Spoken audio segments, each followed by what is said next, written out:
Decí pasaba un que poquito, sí. Silvia Visconti es muy buena, tiene y nunca nos reta, no nos dice nada, pero vamos corriendo al otro lado del charco, Silvia Visconti. Buenas tardes Daniel, Javier, audiencia de Todos los Fuegos. Bueno, aquí estábamos escuchando muy atentamente, llegué a escuchar a Robelli y también al compañero de Cuba. Hace unos días también salió de aquí de Montevideo un grupo de jóvenes y no tan jóvenes, pero sí obreros, trabajadores, que fueron a Cuba a llevar algunas cosas, pero sobre todo a colaborar en lo posible con la revolución.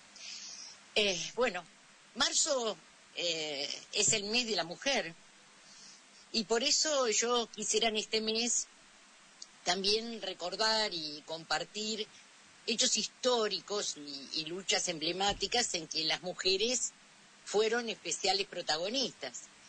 Y hoy voy a acercarles la historia de una huelga que tuvo a las mujeres en su centro, la llamada la huelga de las escobas. ¿En Uruguay o en Argentina? ¿O en los dos lugares? Es en Argentina, pero también hubo movimientos similares en otros países de América, en especial en Chile. De donde vamos a escuchar después uno de los temas, una de las canciones que habla sobre el mismo tema, pero que es una canción hecha por un grupo chileno.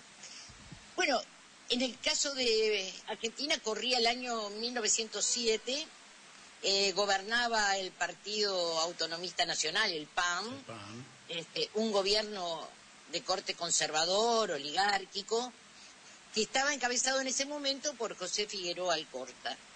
Y bueno, en ese contexto se produce este movimiento popular que tiene como objetivo la lucha contra la suba de los alquileres y las pésimas condiciones en las que se vivía en las casas de inquilinato, en especial en la ciudad de Buenos Aires, pero también se extendió a otras ciudades argentinas. Se vivían tiempos muy difíciles porque no solamente estaban los aumentos de los alquileres, sino también había en esos años un fuerte aumento de los productos de la canasta básica, como el pan y la carne. Y ahora la carne ha dejado de formar parte de la dieta básica de muchos argentinos, pero bueno, durante mucho tiempo pan y carne eran como dos elementos de esa canasta básica. Había múltiples conflictos que mostraban la situación difícil por la que atravesaban los trabajadores, paros generales de los ferrocarriles, de los cocheros en Rosario y en Mendoza, hasta una huelga contra la Armada, porque esta había hecho una violenta represión a los obreros en Bahía Blanca. Y bueno, una cantidad de huelgas que mostraban esa crisis y esa terrible situación. La Argentina, una Argentina agroexportadora, mientras conformaba su Estado Nacional, había recibido capitales extranjeros, pero también una fuerte migración, principalmente de italianos y españoles, quienes habían llegado en búsqueda de condiciones de vida y de trabajo y habían generado un proceso de urbanización, de creciente urbanización, porque la ciudad se convirtió en un importante centro de atracción para los inmigrantes que recién llegaban. Pero también porque no le daban tierras en la región pampeana. Hubo grandes concentraciones y no hubo reparto de tierra. Exactamente era lo que iba a comentarte, sí, que habían venido muchos con la intención de instalarse en el medio rural, pero hubo muchísimas dificultades para instalarse incluso como peón en el medio rural o como arrendatario. Entonces, eso hizo que la capital, de alguna manera,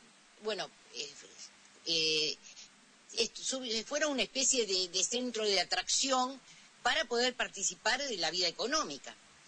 Ese crecimiento sostenido de la población, lo que hizo fue agravar muchísimo el problema de la vivienda para los sectores populares. Si bien hubo una extensión hacia la periferia, donde se fueron formando nuevos barrios, la mayoría de los inmigrantes se instaló en conventillos o casas de inquilinato que proliferaban por toda la ciudad. También había un éxodo del campo a la ciudad, ¿no? Y también esas familias que venían del campo a la ciudad en busca de trabajo y de mejores condiciones de vida, se instalaban también en esos conventillos. La huelga de los conventillos se inició en agosto de 1907 y duró aproximadamente 3 meses. Y participaron más de 100 conventillos en el conflicto. Allí confluyeron demandas que eran de una vivienda digna, obviamente, pero también fuertes críticas a lo que era la especulación inmobiliaria y, sobre todo, llama la atención las formas novedosas de acción colectiva que se dieron en esta huelga, en este conflicto.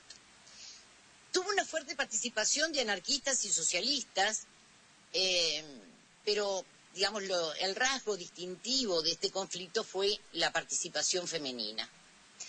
Las mujeres, que eran las principales responsables de la organización doméstica, de la vida cotidiana en los conventillos, van a asumir un papel central tanto en la coordinación de las protestas como en la resistencia frente a las autoridades judiciales, policiales y a los propietarios de los inmuebles. El número de conventillos había pasado de 1.770 conventillos que había en 1880 a más de 2.500 en 1907. También había crecido la población que se alojaba allí, que pasó de 51.915 personas a 150.000. que ocupaban estas pequeñas habitaciones poco ventiladas, en donde lo mínimo eran 4 personas, pero en la mayoría de los casos estas habitaciones reducidas en tamaño y casi sin ventanas podían estar ocupadas hasta por 10 personas. El conventillo fue el principal alojamiento obrero de la época. En 1904, la estadística informaba que más del 10% de la población porteña, unos 139.000, vivían en los conventillos. La palabra conventillo viene de la palabra convento y hace alusión a que estas habitaciones eran pequeñísimas como las celdas de los conventos. De allí viene, yo no lo sabía, la verdad que... Me estoy enterando yo también, ¿eh? Sí, Yo no me lo sabía. enteré hace muy poco de que de allí venía el término. Bueno, hacia 1907 el precio de una pieza triplicaba lo que salía en 1870. Los informes que hay sobre la vida en los conventillos, que son más o menos de 1900, planteaban que en estos lugares entre 20 y 70 personas contaban con una sola letrina. En uno de esos informes se dice, concretamente, textualmente, las emanaciones amoniacales que se desprenden en el interior de estas letrinas hacen experimentar malestar y lagrimeo a los que penetran en ellas. La pieza, en una casa céntrica, costaba más o menos 20 pesos como mínimo, y podía subir 5 a 7 pesos más si tenía una ventana a la calle. Esto era una parte sustancial del presupuesto obrero, muchísimo. Entonces, esta terrible situación ameritó una cantidad de intentos de resistencia a los aumentos, que empezaron en 1890 con una primera comisión de inquilinos que fracasó. 3 años después el movimiento resurgió de sus cenizas, pero tampoco logró consolidarse y se disolvió. En 1905 los anarquistas, los socialistas y los sindicalistas redactaron un manifiesto conjunto que proponían la formación de una liga contra la carestía de la vida, que tampoco llegó a concretarse. Pero en 1906 la Federación Obrera Regional Argentina lideró la campaña por la rebaja de los alquileres y conformó por fin una liga de lucha contra los altos alquileres e impuestos. En agosto de 1907, a través de un decreto municipal, había un aumento impositivo para los propietarios que fue trasladado al precio de las habitaciones ubicadas en los conventillos de manera inmediata.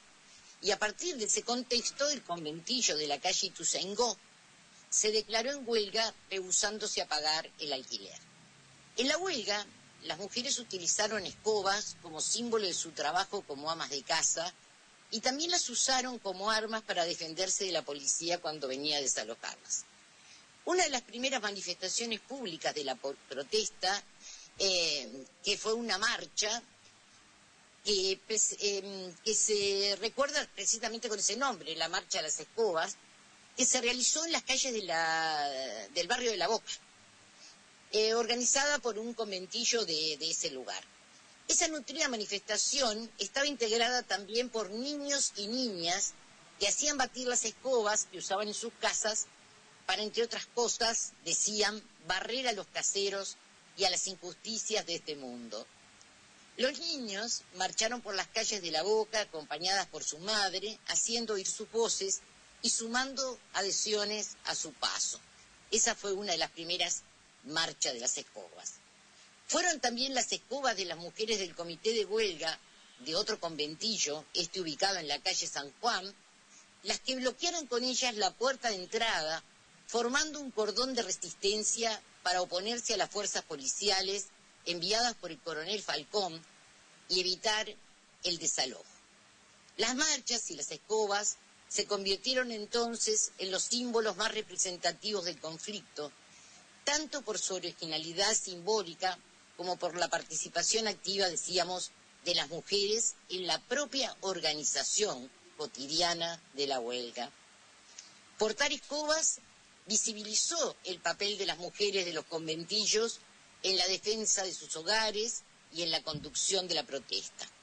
El uso de este elemento doméstico transformó este objeto cotidiano en un emblema de resistencia. Hubo en la época conventillos muy famosos, como el de los 4 diques, las 14 provincias, la Cueva Negra y el de La Paloma, ubicados en el barrio de San Telmo y en el barrio de La Boca, la mayoría de ellos. Pero también los había en Constitución y en Once. El conflicto estalló en el 4 diques, que era propiedad de Pedro Kolterov y que estaba ubicado en la calle Ituzaingó entre el 255 y el 325, y donde vivían 132 familias que se distribuían en habitaciones repartidas en 4 patios. El conflicto implicó que una ruidosa mayoría de mujeres y niños salieran a manifestar, y por cada conventillo que pasaban invitaban a la gente a que se plegara. Así se sumaron el conventillo de Defensa 1547, el Loira 376, Montedioca 972, ¡viva el hombre libre en el conventillo libre!, gritaban las mujeres cuando se unían a esta marcha. Así se sumaron más de 500 conventillos a la huelga, algunos de ellos en el interior, como fueron los casos de Rosario, de Bahía Blanca, de La Plata, de Mar del Plata, y en el conurbano, en Avellaneda, Lanús y Lomas de Zamora. Los diarios de la época titulaban, con títulos catástrofes, la guerra de los inquilinatos. Y bueno, para hacer frente a la huelga, los propietarios se nuclearon durante el mes de octubre en la Asociación Corporación de Propietarios y Arrendatarios de la capital, que reclamaron a las autoridades la eliminación de los impuestos que gravaban su negocio de conventillos, pero sobre todo medidas represivas contra los huelguistas. Entre los propietarios se encontraban los llamados ilustres ciudadanos porteños, como el empresario marítimo Nicolás Mianovich, muy conocido, o el estanciero Anchorena. Claro. Yo los invito a escuchar una canción que, si bien está enmarcada en un movimiento similar que se dio en Chile, refleja esta realidad. Escuchemos Canto de los Arrendatarios de Quirino Mendoza y Arrey.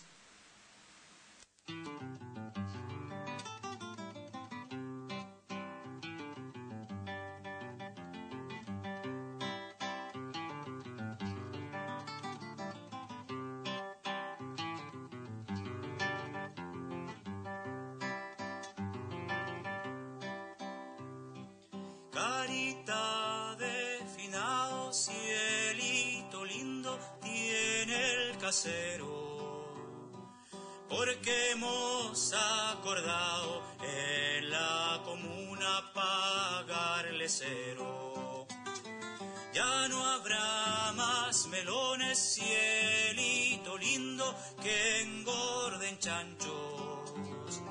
Cóbrele a los ratones, cielito lindo, por nuestros ranchos.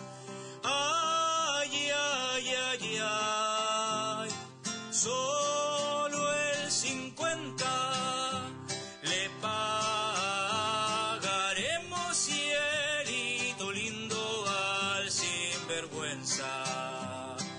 Ay, ay, ay, ay, solo el 50 le pagaremos, cielito lindo, al sinvergüenza.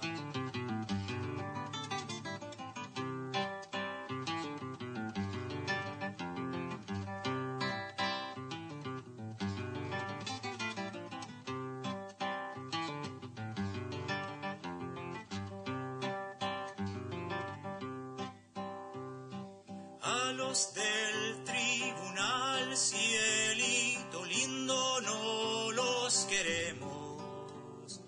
De la trompa un ronzal, cielito lindo, le amarraremos. Dueños de conventillos, cielito lindo, y sanguijuelas, con la baja le haremos, cielito lindo, doler las muelas.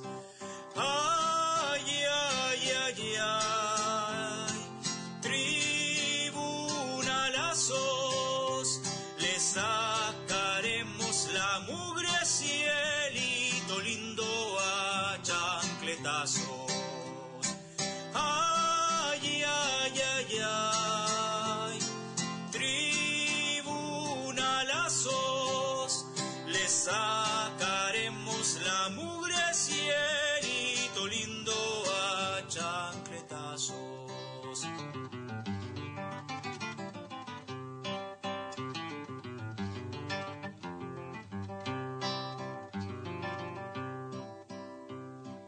Vamos pues, caserito, no se encabrite, no se encabrite. Bájenos el arriendo, mijito lindo, que roto fuiste. Vamos pues, caserito, no se encabrite, no se encabrite. Bájenos el arriendo, mijito lindo, que roto fuiste. Ay, ay, ay, ay, esto es tremendo. Bájenos el 50, cielito lindo, y vamos viviendo. Ay, ay, ay, ay, esto es tremendo. Bájenos el 50, cielito lindo, y vamos viviendo.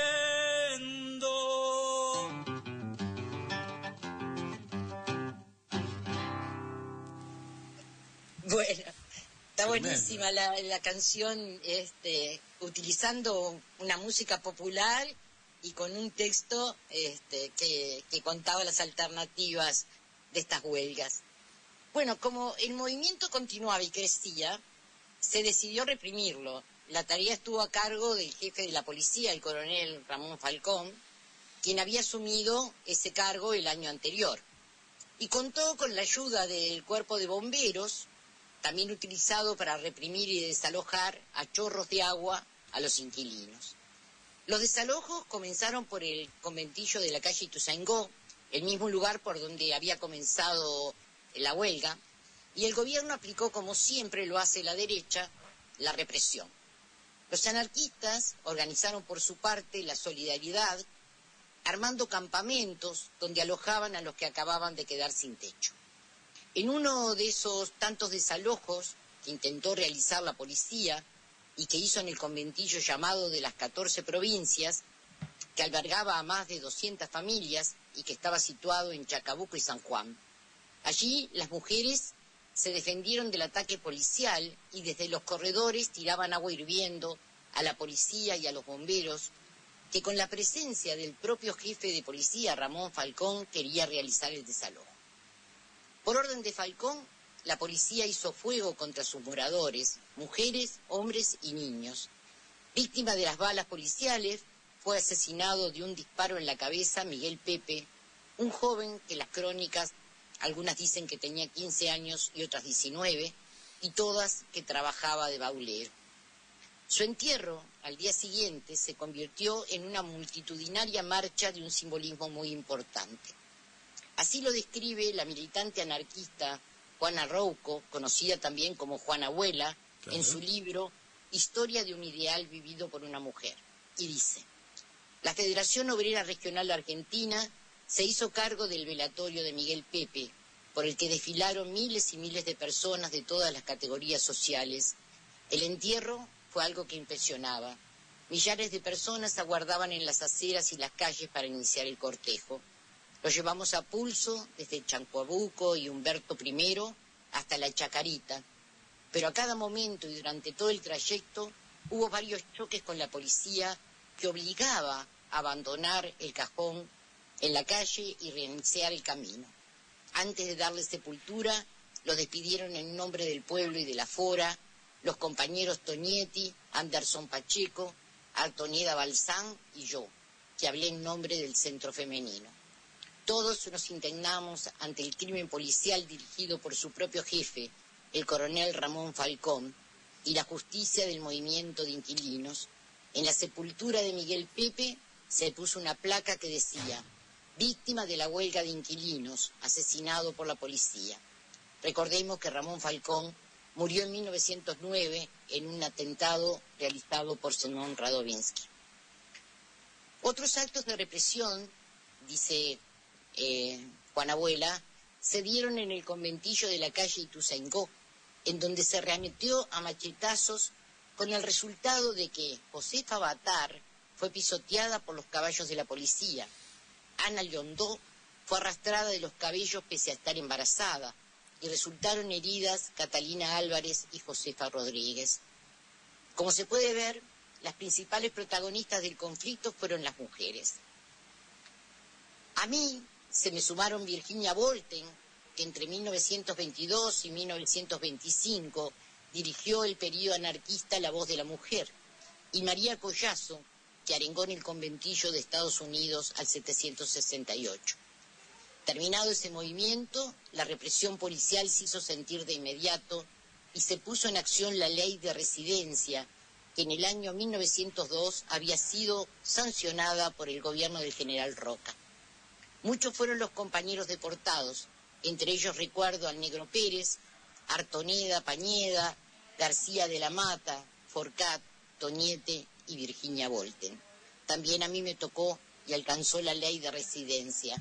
A mis 18 años, dice Juana Abuela, me consideró la policía un elemento peligroso para la tranquilidad del capitalismo y el Estado y me deportaron.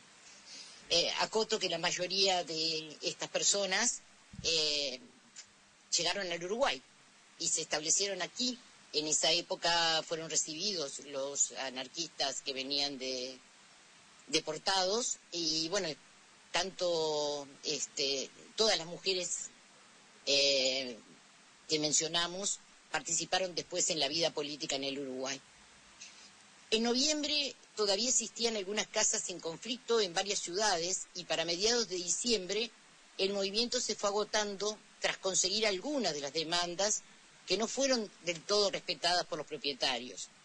En muchos patios de conventillos de Buenos Aires se celebró con fiestas y bailes la obtención de rebajas y el mejoramiento mínimo de algunas condiciones de vida, mientras que en otros se produjeron desalojos que dejaron a decenas de familias en la calle. El sindicato de conductores de carros se solidarizó con las familias desalojadas, poniéndose al servicio para la realización de los traslados hasta los campamentos improvisados por los sindicatos anarquistas. Como vemos, la solidaridad existió. La huelga de las escobas es un ejemplo de un pueblo organizado que resistió. Y bueno, ojalá que su lucha, esta lucha de las mujeres y de los compañeros, sirva de ejemplo. Que así sea. Sí. Muy buena, muy buena la lucha que necesitamos alentar, la lucha en el presente. En esa época de 40 años de hegemonía del general Roca, bueno, vos describiste la situación que tenía la población en ese momento. Esto es lo que reivindica el actual presidente argentino, llevar a la población a esa situación. Raquitismo, desnutrición, sin vivienda, sin salario, hacinamiento. Bueno, Silvia Visconti, te agradecemos tu participación una vez más en Todos los Fuegos por AM 1570 Radio Rebelde. Y nos vemos el próximo lunes 9 de marzo. Salud. Hasta el próximo lunes.